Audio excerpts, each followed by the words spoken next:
Hello, good evening, everybody. I'm your host, Justin Rich, aka Countless. Today, my guest is Kimberly Ward, Dr. Kimberly Ward, mental health professional. Today, we're going to talk about resources for mental health, how to get mental health in the virtual age, and ways to cope with mental health. So, I'm going to bring her on, introduce herself, and we'll get started. All right, how Hello, you doing, Kimberly?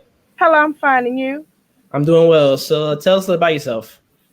I am I'm Kimberly Ward, licensed clinical social worker.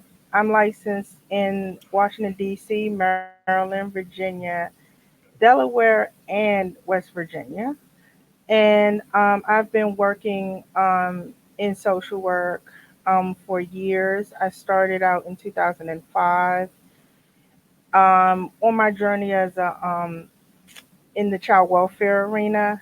And then I started working in outpatient mental health as of 2012, where I started providing therapy. And on my journey through the years I've been doing the work, I decided to start my own business, which is a private practice called Kim Cares Wellness Services, LLC.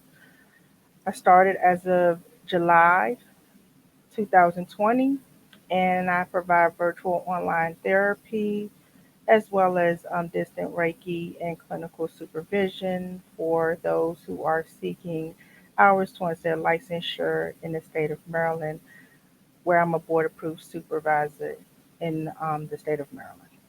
Okay, great. So, tell us what got you into mental health, and from day one. Honestly, I remember not thinking of going this path actually. I remember watching Good Times when I was young, and all I saw from Good Times was uh, when Penny was removed from the home. And that's what I thought social worker was when I was young, not knowing that it was very diverse and that was so many opportunities in the social work field itself. And so I went to college. I changed my major so many times, and I realized most of my classes was in social work. So I said, you know what, I want to do social work because I was ready to graduate, not realizing that there was a connection to the reason why I went into social work, which is because of my own experiences that I've encountered with self esteem and some trauma that I had witnessed as a child. Okay, great. So talk about how has going to therapy helped you as a mental health professional and as like a regular person. Mental health has helped me personally. Let me start there because I think you have to start with yourself. And I think that's very important because in order to do the work to help others, you got to do your own work to be able to work with others as well. And so I started because I had a lot of anxiety and some depression in my past because of fears that I've encountered, as well as incidents that I've witnessed. I witnessed domestic violence when I was a child, as well as really seeing alcoholism in my family and some substance use. I did not engage in those behaviors, but I've witnessed them personally myself. Okay, And so great. that's why I started. Mm. That's what I went to therapy because I felt, you know, you go through life, you've been in, you witness things, and you feel like you're not good enough because of that experience. So it started there, and I think with professionally because of what I've encountered and the work that I did for myself as time went on, I decided to be able to support others who may be impacted by the journey. Okay, great. So in your experience, why would you recommend therapy to somebody to say they may like I don't have issues, I don't need that, I'm good. Why would you recommend therapy to somebody if they, even if they are like in the good spirits? Why would you recommend therapy to somebody? Honestly, because we, I was just having conversation with someone about this today actually, and so we go through life and we don't realize always that there's some trauma that we may have encountered.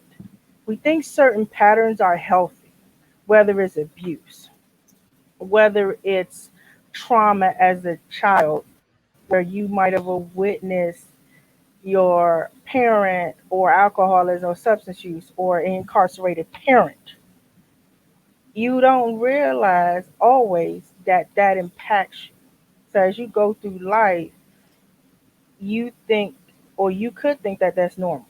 And so you think that going through life and going through it and is okay, nothing wrong with you.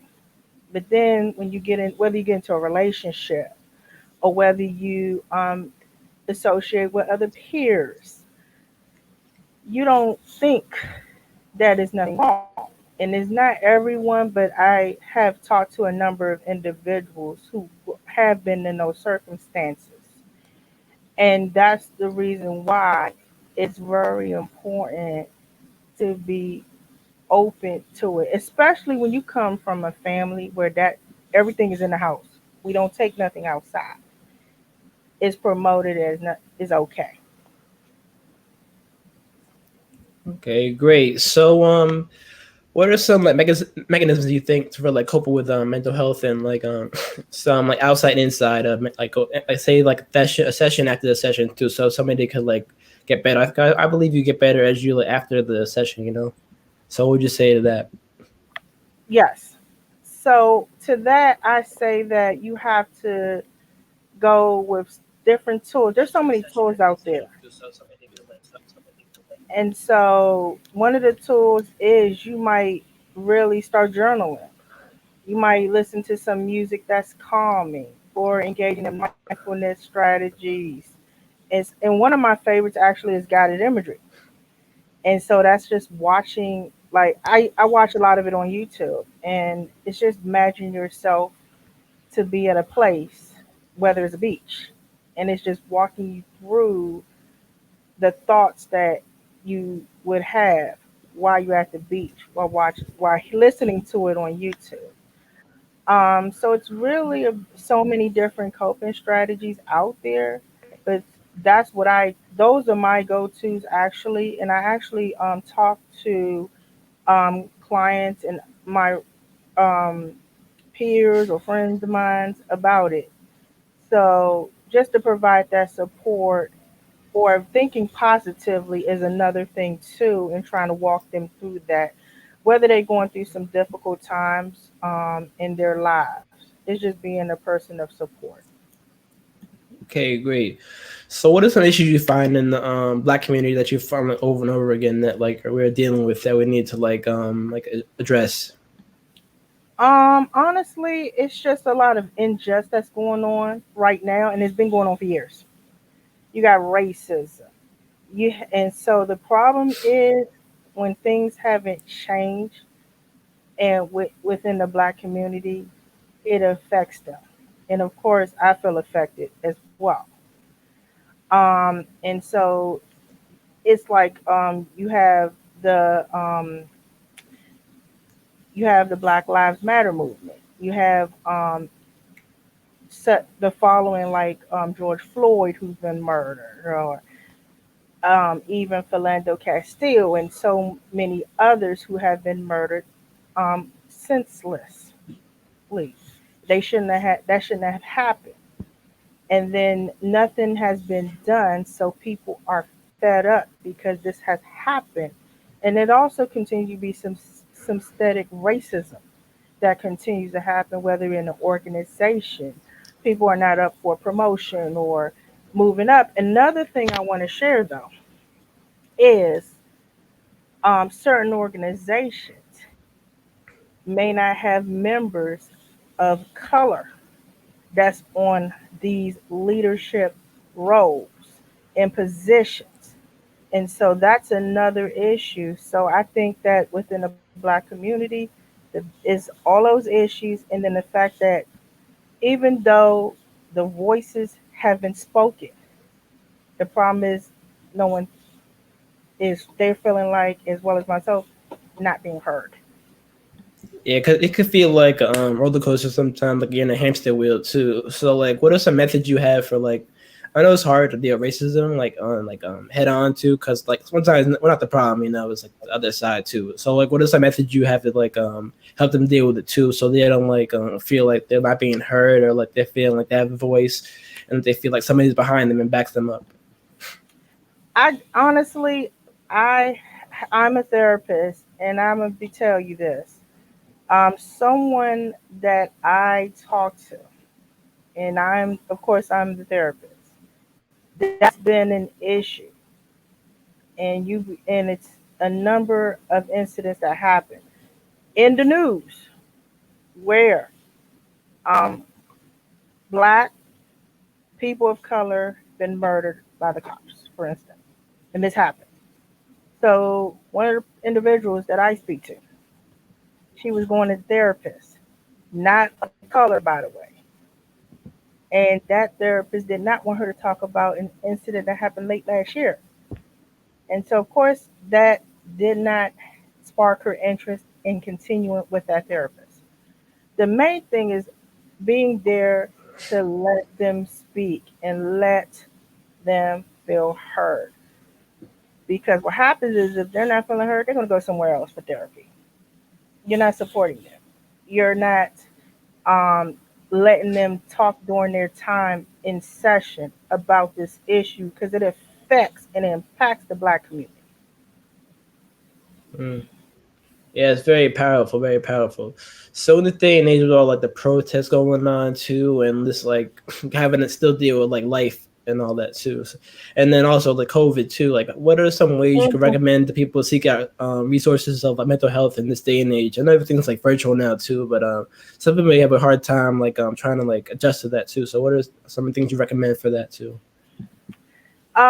There are so many resources out there for those who are in need of therapy. You have your not only your insurance companies, but you have if you have Medicaid, you got you can go you can look for a provider who accepts it. You also have EAP if you have employment. You can go through your EAP. You can also go through Teledoc, which are telehealth platforms, as well as Amwell.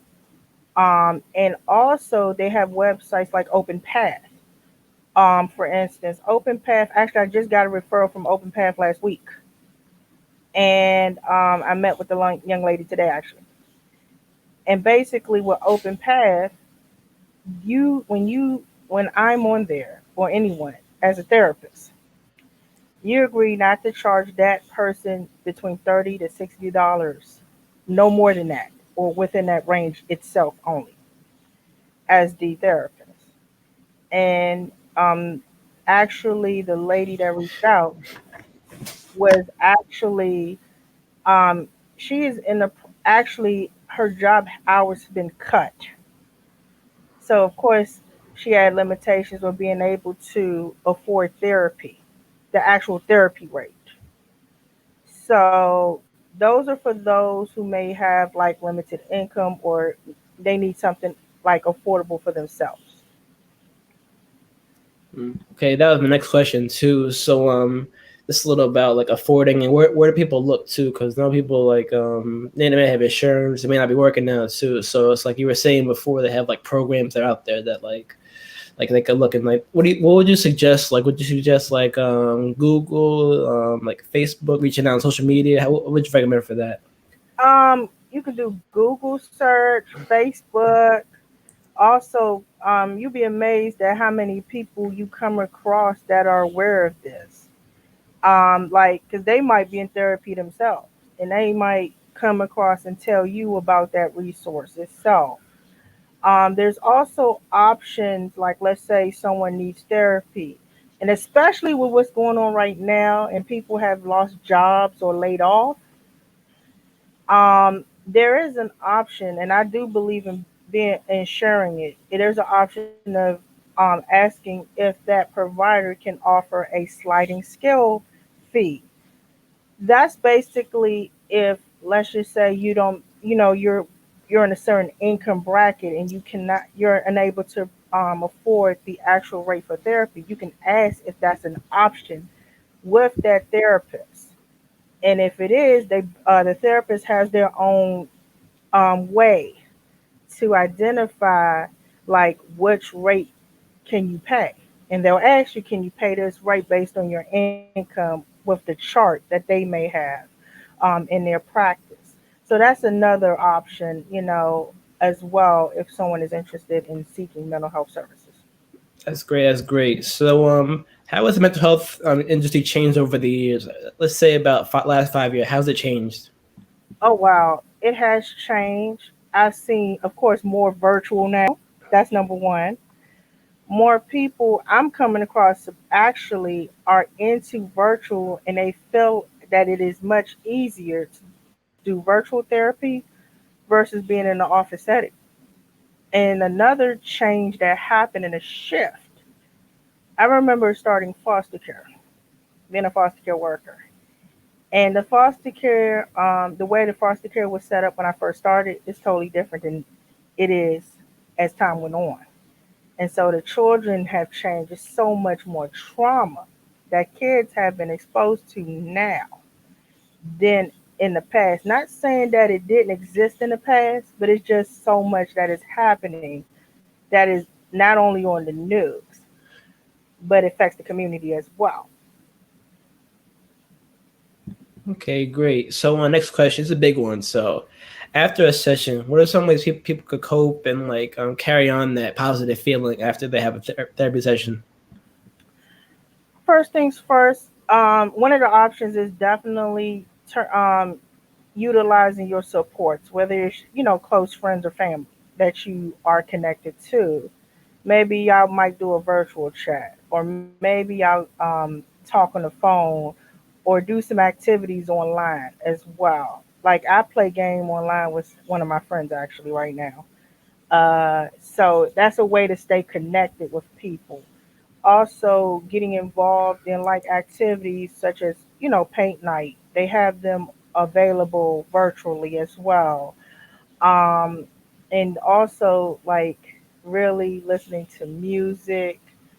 There's Calm apps. There is Headspace for professionals. So it's a lot of options that people can tap into um, these days, especially with the circumstances that we're in at this time.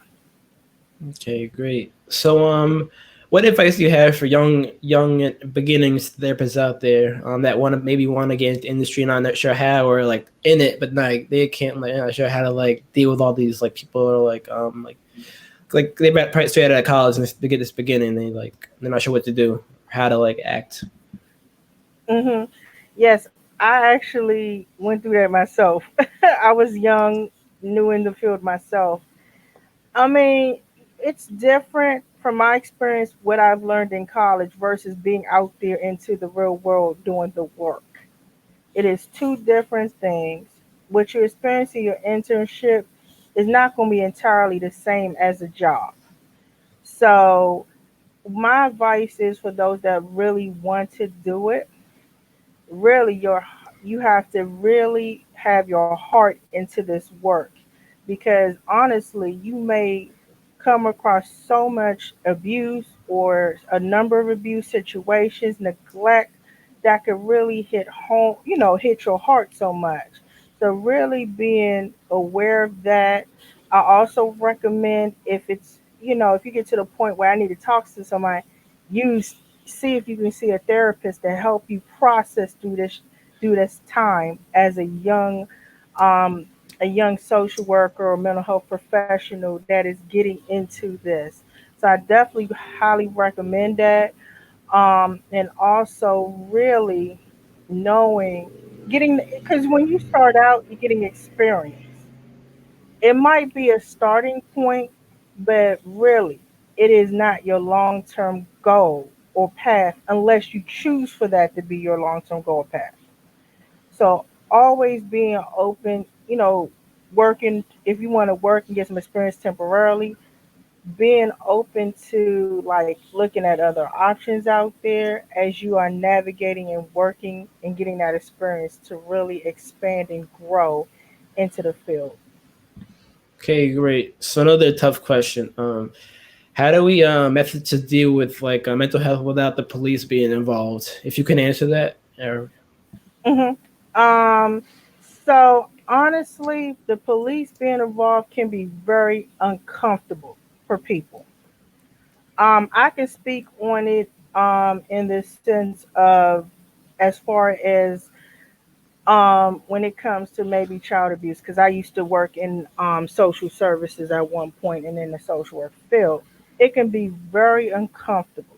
So normally I try to start, if it is possible, to really, like, let's just say I can't get a hold of the family, I'm trying everything to contact them, and you might be concerned about the neglect, then that's when you have to call the child protective services. Now child protective services may involve the police on their end, but not necessarily me. But one thing that I've done is always, in the beginning of like therapy, really letting them know, of course I respect HIPAA and confidentiality. But if it comes to a point where it's suspected abuse or neglect, for instance, then I am obligated by law to contact Child Protective Services. I've been, being upfront with them on that. How we can deal with the police, however, that's, it's challenging, but if we could start with the family and really trying to do as much as we can to connect with them and being upfront with them as much as we can do, then that's a way we can engage with that family without the involvement of the police. okay, great. So two more questions. Hmm. So in terms of the new normal, what would you say the new normal is for? It's different for everybody, but from your perspective, what would you say new normal is? I have to say that can change amongst different people, but it's hard to say this is a new normal because we're not used to this situation itself, like with COVID and being in a home. Of course, we want to be safe. That's very important. But being in a situation as we are in now, where we're limited to go out and connect with our friends physically outside, being able to go like to different movies or events, that's that's changed a lot since the COVID situation, and we're have to follow the guidelines, within state and requirements. So I feel like now because we've been home so much, um, I would say it became like a new normal, but I still feel though that it's not normal for me only because my outlet has been going out to do different things. That's been my outlet. So that's what I would say to that. Okay, great. And then finally, last question. Advice for those people unsure about their futures, like unemployment and just dealing with their mental health and maybe afraid to be sick. Though, you have any like words for them to help them get through? To help them get through, basically utilize your supports as much as you can. Also really like if you are believe in religion, prayer, connected with people who are spiritual if that's what you choose to do, as well as definitely finding some ways. And I know it's hard for those who are so used to getting out and coming and going lots of places, but definitely trying to do there's creative things to do. Like for example, somebody was suggesting to me, like another professional, I know you want to go to the beach, like I want to go to the beach, but he said, okay, maybe you're not able to go to the beach because of what's going on, but there's a local park where it can be near water. And so there's other ways that you can do certain things, even virtual. They have like virtual field trips online. You can go on YouTube and look at different places you may want to go to. Even though it's not going to be the same, but really getting your mind there.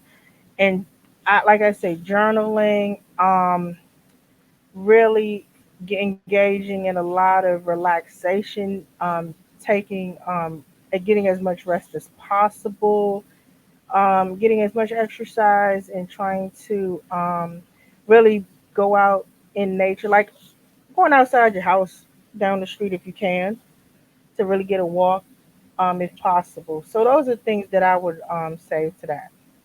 Okay, great. I know you talked about in the beginning your business, but if you could share a little light on that too, because people that missed in the beginning.